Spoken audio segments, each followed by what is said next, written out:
Good morning, students. Welcome to the demonstration or presentation of the summary of 100 Dresses 2, written by Eleanor Estes. We have already discussed a lot about the author and about the story, and in the first part, we had figured out that Wanda, a Polish immigrant girl who was bullied by her classmates, particularly by Peggy and Maddie, because they thought she was stupid. They found her name funny. But the girl never reacted to them. She had no friends. She came back all the way from Boggins Heights all alone. Her shoes were caked with mud, and she sat at the corner in the rear side of the classroom so that people could notice her mud-caked shoes.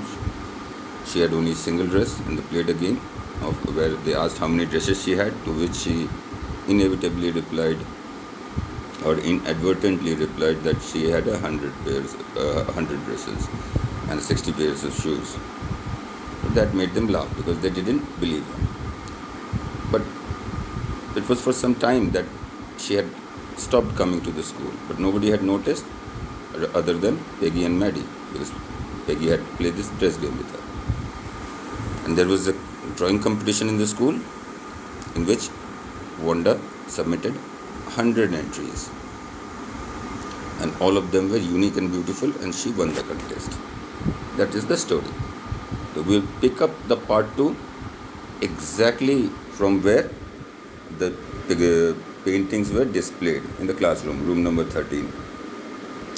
So the class was will name this subsection of the story as the letter to Miss Mason. See, students were cell circling the class, having a look at the picture, and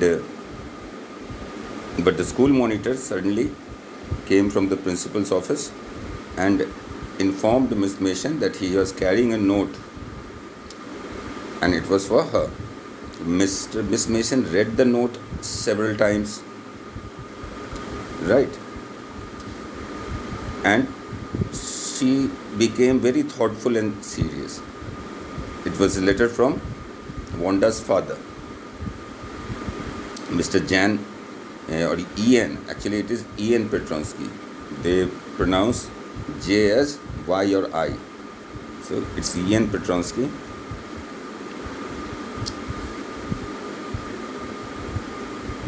She drew the attention of the class and asked the students to stop circling and settle down in their seats. She stood in front of the students for a moment, and the students became tense in anticipation of what she was trying to do or trying to tell them.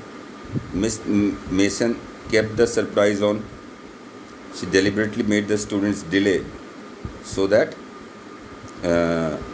they listened to her carefully out of curiosity.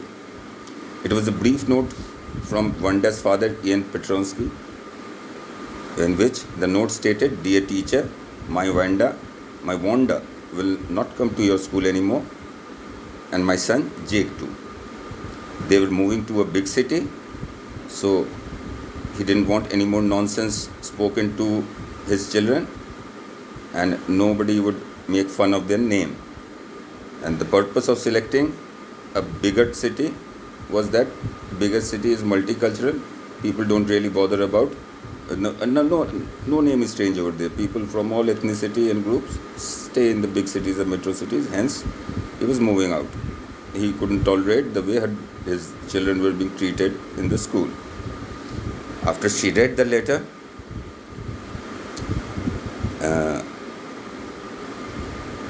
the entire class was tense, because now a girl was leaving the school just because she had been bullied by her classmates.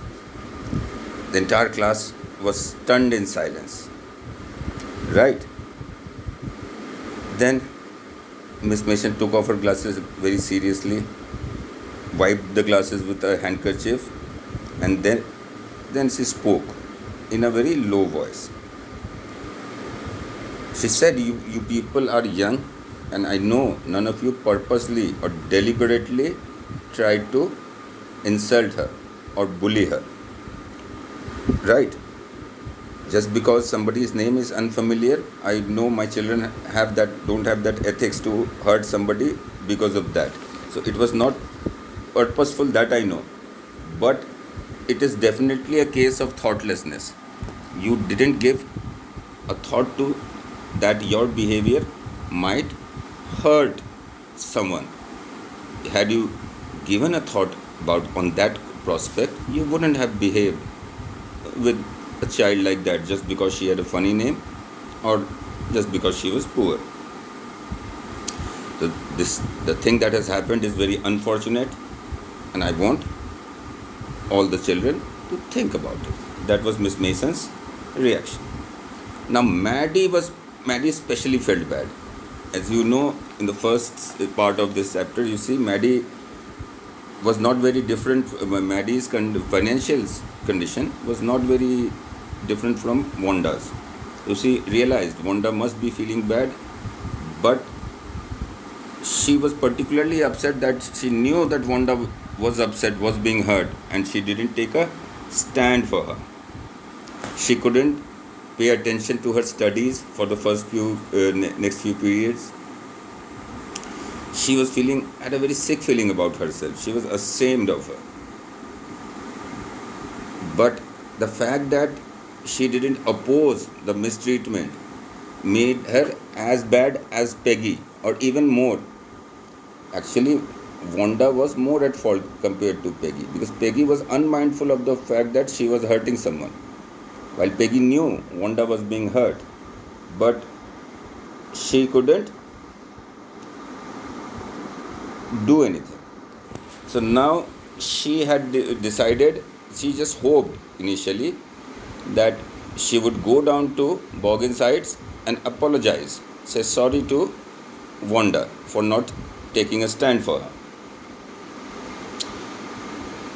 But when she looked at Peggy was busy doing what she was doing with her studies. She didn't seem too bothered or too perturbed about after the letter they had received from Mr. Jan Petronsky. That hurt her even more. She seemed to be unmoved compared to the behavior shown by Maddie. Maddie was desperate to go to Boggins Heights, to somehow hoping that they wouldn't have left so far, and would request her not to leave, tell her that she had won the drawing contest and her paintings were beautiful, and that she was sorry for not, despite understanding her predicament, she never took a stand for her or stepped forward to help her, and she was ashamed of that behaviors of hers. The important points we take out from this part is the letter from Mr. Jan Petronsky, how exactly he reacted to the way his children were treated in the school.